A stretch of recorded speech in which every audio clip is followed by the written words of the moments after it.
Boat నెక్కగలవా ఓ నరహరి తెడ్డు వేయగలవా? పూర్తి వివరాలకు చదవండి రేపటి సాక్షి దినపత్రిక.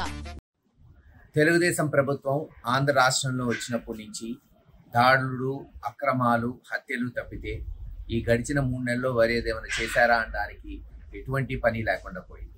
ఈ రోజు ఎంత దుర్మార్గం అంటే జూలకల్లు గ్రామం, పిడుగురాళ్ల మండలం, గుర్జాల నియోజకవర్గంలో ఒక దళిత మహిళ, ఎస్సీ మహిళ, పాపం వాళ్ళ నాన్న కోటా రేషన్ బియ్యం కోటా చేసుకునేవాడు, 15 సంవత్సరాలు.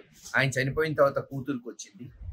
ఆమె కోటా తీసేయటమే కాకుండా వచ్చిన 3 నెలల్లోనే వాళ్ళ కడుపు కొట్టి వాళ్ళకున్న రేషన్ కోటాను తీసేయటమే కాకుండా తెలుగుదేశం నాయకులు 70-80 వేలు కడతావా సస్తావా, లేకపోతే నీ మీద అక్రమ కేసులు పెడతాం, నిన్ను హింసిస్తామని బెదిరించడంతో మరి పాపం ఈరోజో నిన్న రాత్రో ఆత్మహత్య చేసుకుంటామని లెటర్ రాసి కాలువలో దూకిందని ఇందాకే జూలకల్లులోని నాయకులు తెలియజేయడం జరిగింది.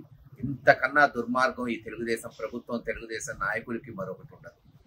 ఆడపడుచుల్ని, మరీ ముఖ్యంగా ఎస్సీ ఎస్టీ వర్గాలకు చెందిన వాళ్ళని ఈ రోజున అనకదొక్కాలి, వాళ్ళ కడుపు కొట్టాలని ఈరోజు వాళ్ళు చేస్తున్న ఈ చర్యలను తీవ్రంగా ఖండిస్తున్నాం. అంతేకాదు తక్షణమే అటువంటి వారి మీద చర్యలు తీసుకోవాలి. మరి ఆమె కొరకు పోలీసులు గాలిస్తున్నారని తెలుస్తుంది. దేవుడి దయ వల్ల ఆ అమ్మాయి బతకాలని ఆశిస్తున్నాం. రేపు ఖచ్చితంగా జూలకల్లు గ్రామానికి నేను, ఇతర వైఎస్ఆర్సీపీ నాయకులు పోతాం. అక్కడ నిజాలు తెలుసుకుంటాం. తదుపరి చర్యలు ఏముంటాయి కూడా మరి త్వరలోనే తెలియజేస్తామని తెలియజేస్తాం.